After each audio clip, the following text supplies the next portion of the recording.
ज्यावेळेला ही घटना कळाली आणि कळल्यानंतर असं वाटलं की आपल्याला आता याच्यामध्ये काहीतरी वेगळी घटना ऐकायला मिळाली, पण ती काही घटना ऐकायला मिळाली नाही. आणि ती घटना अपेक्षित अशी होती की कोणीतरी त्या व्यक्तीचा शाहिस्तेखान करत, पण ते काय झालं नाही. शाहिस्तेखान म्हणजे काय? ज्या वेळेला छत्रपती शिवाजी महाराजांच्या कुठतरी गडावरती कोणी प्रवेश करत असतो शाहिस्तेखान होता, पण ज्यावेळेस त्याचा हात तिथपर्यंत पोहोचला त्याचे शिवाजी महाराजांनी बोटच छाटून टाकले होते. म्हणजे आम्हाला अपेक्षित होतं की या ब्रह्मगाव मध्ये देखील कुठतरी छत्रपती शिवाजी महाराजांच्या विचाराचा मावळा या ठिकाणी असेल आणि ती घटना झाल्यावर आम्हाला यावं लागल. कारण काय असतं, ऍक्शनला रिॲक्शन ही दिली गेली पाहिजे, पण तुमच्याकडे ती घटना झाली नाही.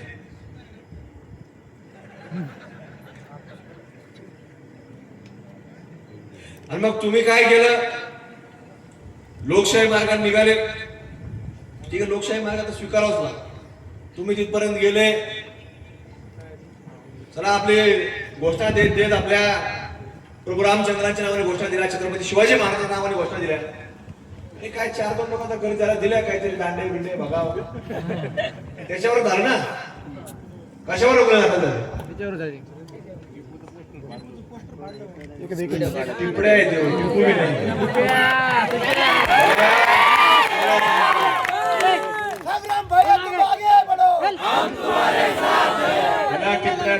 काहीच म्हणायचं, तो टिपड्या आहे. आणि त्याचा इतिहास जर तुम्ही वाचला तर अनेक हिंदूंच्या हिंदू म्हणून व्यक्ती होता, त्यामुळे त्याचा टिपड्या सोडून कुठेही त्याचा उल्लेख करण्याची आवश्यकता नाही. आणि ज्यांनी कुठलंही युद्ध केलेलं नाही, कुठल्याही कोणत्या गोष्टीचा सामना केलेला नाही, त्यांनी त्याच्या वडिलांसहित ते शरण गेलेले लोक आहेत. आणि शरण जाऊन कुठतरी स्वतःच उदात्तीकरण करायचं असा एक वेगळा इतिहास त्यांनी मांडला. आणि त्याच्यानंतर या लोकांना कुणी भेटाना आपण इकडे महाराजांचा उदय करतो, मग त्यांना वाटलं आपण कोणाचा करायचा, पण त्यांनी अचानक टिपड्या उदय झाला. त्याचा फोटो पाडल्याने तुम्हाला सांगतो पुढे गुन्हा होत नाही. आमच्याकडे त्याच्यावर लहान लहान पोरं मुतलेत त्याच्यावर. पुढे त्याचा अभिषेक झाला ना महाराष्ट्रात पुढे कानाकोपऱ्यात भारतात एखादा फोटो आला ते आमच्याकडे लहान लहान पोरं येते, ते फोटो घेते, त्याचा व्हिडिओ बनवते. आमच्याकडे काहीच होत नाही, कारण की त्याला काही तो संविधानात पुढे आपल्या बसतच नाही की त्यांनी काही लढा उभा केलाय, भारतात स्वातंत्र्यामध्ये कुठं काही भाग घेतलाय, असं कधीच नाही. कुठल्या आपल्या माय माऊलीचं रक्षण केलं असं कधीच नाही. आपल्याला त्याच्या सुद्धा केलेलं नाही. त्याच्याकडून काय अपेक्षा, चांगली अपेक्षा काय आपण ठेवू शकत नाही. तो काय कुठला राजा किंवा त्याचं काय संविधानामध्ये दिलं की टिपऱ्याचं जर कोणी काही केलं तर त्याला गुन्हे दाखल करा, असं काही नाही. पण पोलीस प्रशासनानं आमचं आजच आमचं सांगणं आहे, पडळकर साहेबांनी सांगितलं, मी सुद्धा सांगतो की तुम्ही त्या आमच्या हिंदू लोकांवरचे सगळे गुन्हे मागं घ्या. नाही घेतले तर तुम्हाला सांगतो आम्ही तर ते करणारच. आता अधिवेशन सोमवारपासून सुरू होणार आहे, पण आज हिंदू जन आक्रोश मोर्चा, पण ज्या दिवशी जर हे गुन्हे मागे घेतले नाही तर आम्ही एक ठरवू आणि हिंदू जन आक्रोश मोर्चाच्या वेळी हिंदू ठोक मोर्चा काढू. 140 भारी भरते का 1040 भरते ते आम्ही ठरवू. कारण की 1986 चा इतिहास अजून हा परिसर विसरलेला नाही, त्याची पुनरावृत्ती करायला लावू नका.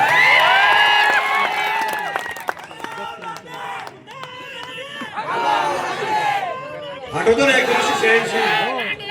कोणला आठवतं? जुन्या लोकांना आठवत, जरा नवीन लोकांना सांगा आमच्या की काय झालं. ते रक्त आजही तसं, कारण आता तुमचे जे 1986 होते त्यांचंच रक्त आहे. हे काय नवीन करून रक्त आलेलंच नाही, हे बांगलादेशून आले.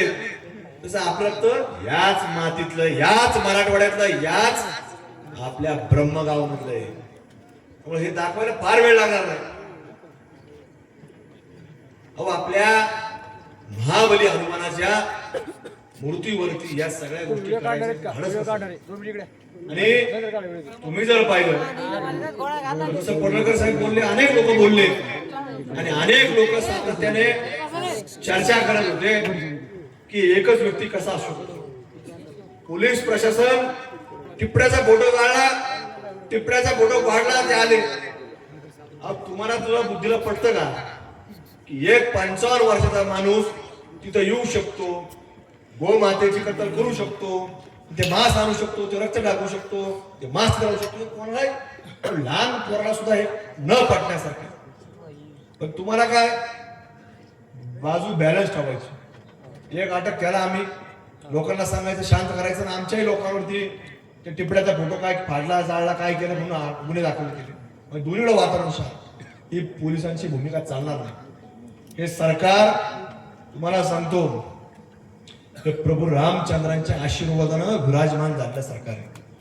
आणि ते चालतं कोणाच्या विचारावर, तर ते छत्रपती शिवाजी महाराजांच्या विचारावर चालणारं सरकार आहे. आणि म्हणून आपण लक्षामध्ये घेतलं पाहिजे या राज्याचे मुख्यमंत्री गृहमंत्री आहेत. तुम्ही जरी काय बाजू सांगत असले, कायदेशीर बाजू सांगत असले, पण एक बाजू मात्र सत्य आहे, ती म्हणजे महाबली हनुमानांच्या मूर्तीची विटंबनाची बाजू ही त्रिवार सत्य आहे. आणि त्या भूमिका घडत असताना देखील तुम्ही एकच आरोपी करता, गोमातेची कत्तल केली कुणी, एक माणूस करू शकत नाही. मग ती घटना घडली कशी, ती गोमाता आणली कुठून, मग अगदी आणल्यापासून तर सगळे लोक याच्यामध्ये असणारे सगळे लोक सहभागी झाले पाहिजेत. मग मुद्देमाल जप्त झाला का, तो मुद्देमाल मग काय काय होता, तो त्याच्यामध्ये धारदार शस्त्र असतील, गोमातेचं इतर सगळं जे काय कत्तल केलेलं, जे काही तिचे शरीराचे जे काही सगळे अवयव असतील ते कुठं आहेत, काय याची सगळी तपासणी झाली का, या सगळ्या बाबींचा तपास हा आम्ही राज्य सरकारपर्यंत आम्ही मागणी करणार आहोत. सोमवारी अधिवेशन चालू होणार आणि तिथं आम्ही जरी दोघं आज प्राथमिक स्वरूपामध्ये प्रतिनिधी म्हणून आलो असलो, पण तरी तिथं तुम्हाला सांगतो की तिथं आमच्यासारखे शेकडो लोक तिथं आहेत. आम्ही दोघच प्रश्न विचारणार नाही, तर तिथं आमच्यासारखे हिंदुत्ववादी विचाराचे लोक त्या सभागृहामध्ये आज मोठ्या प्रमाणात आहेत. आणि तुम्ही अशीच जर संघटितपणा दाखवला, एवढ्या जाळीदार टोप्यांपेक्षा जर भगव्या टोप्या दाखवल्या, तर तुम्हाला सांगतो 2029 मध्ये जो जाळीदार टोपीला खाली वाकून मुजरा करतो ते लोक दिसणार नाही. जो धावून भगव्या टोपीला भगव्या पंचाला धावून येतो तेच लोक या महाराष्ट्राच्या विधानसभेमध्ये गेले आपल्याला पाहायला मिळतील. आणि ते लोक ज्यावेळी त्या सभागृहात जातील तर एकही तुम्हाला सांगतो त्या मच्छरदाण्याच्या टोप्याची हिंमत होणार नाही, गोमातेची कत्तल करायची. हे फक्त तुम्हाला सगळ्यांना जागरूकता दाखवावं लागेल. हे घडतं कशामुळं, आपण सारखं बोलतो 140 अरे आम्हाला माहिती आहे, तुम्ही आम्हाला सांगितलं 140 लोक याच्याला सांगता. अरे एक जरी असता तुम्ही सांगितलं पाहिजे एक आहे पण शेर का बच्चा आहे, हे तुम्ही सांगितलं पाहिजे. तुम्ही काय सांगता 140. अरे तुम्ही त्यांनाच घाबरून जाऊ. अरे तुम्ही त्यांना सांगितलं पाहिजे तुम्ही 140 फक्त त्या गावात आहे, इथून आम्ही सगळेजण येऊ. तुम्ही फोन लावा, हजारो लोक बाहेर येतील, लाखो लोक येतील. अरे देशात 140 कोटी आहे, 40 कोटी तरी येतील ना, हे तुम्ही सांगितलं गेलं पाहिजे. पण काय होतं, तुम्हीच सारखं सांगता, कुणी आणणार आपले लोक 140 हळूच सांगतील 140 कशाला सांगता. अरे हा देश हिंदूंचा आहे, त्या लोकांनी सांगितलं पाहिजे आपण 30% 30 कोटी आहेत. आता हे आकडा येऊ द्या, जनगणना चालू झाली 30 कोटी आहे. पण घाबरलं कोण पाहिजे, हे गावाची हद्द नाहीये, या जिल्ह्याची हद्द आहे, या देशाची हद्द आहे, ती लक्षामध्ये त्या लोकांनी घेतली पाहिजे. म्हणजे आपण भीती निर्माण न करता आपण एवढ्या लोकांनी तिथं गेलं पाहिजे आणि त्या लोकांना आपण सांगितलं पाहिजे की ह्या 140 लोकांना त्रास झाला तर आपण सगळे तिथे जाऊ शकतो. आणि हे शाहिस्ते खान तुम्हाला सांगतो, आम्हाला वाटलं होतं ज्यावेळी घटना कळाली अहमदाची, आम्हाला वाटलं कोणीतरी छत्रपती शिवाजी महाराजांच्या विचाराचा माणूस येईल. आणि ते कोण धरलेला आहे त्याचं मला माहित नाही नाव त्याचं, ते 55 वर्षाचं. अहो ते दाखल केला येईनी काय धरलाय यांना, काय हे नुसतं असंच करते प्रशासन. बोगस असेल खरं आहे माहित नाही. आता हे 15 वर्षाचा माणूस आणायचा हा. ज्याला सगळ्यांनी मिळून पैसे दिले असतील तू हजर होऊन जा, तू सांग मी केलं नाही, हा. तुझं कुटुंब आम्ही बघू, तुला कुठली अडचण येऊन जाणार पण हरकत नाही.